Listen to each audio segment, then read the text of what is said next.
17 июля прошла очень важная встреча в Президиуме Российской Академии Наук в историческом здании. Состоялась встреча специального представителя главы республики Акимова Александра Константиновича, который являлся организатором этой встречи, Штуров Вячеслав Анатольевич, госсоветник главы республики Саха-Якутия. И я присутствовал там.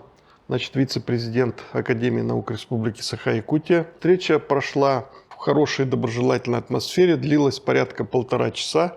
Несмотря на всю занятость, Геннадий Яковлевич Красников, президент РАН, проявил очень большую заинтересованность к проблемам развития Арктики, к Республике Саха-Якутия, внимательно выслушал все наши просьбы, проблемы и обещал в кратчайшее время принять все возможное с тем, чтобы включить в Совет научно-конституционный, который создается в ближайшее время при главе республики, по проблемам развития Арктики. Туда войдут ведущие академики, которые возглавляют научные направления по проблемам холода, по климату, по безопасности жизнедеятельности в Арктике и по другим темам. Второй вопрос, который стоял у нас в повестке, это мы рассказали о большом событии, к которому мы должны готовиться. Это 400 лет начала освоения Дальнего Востока.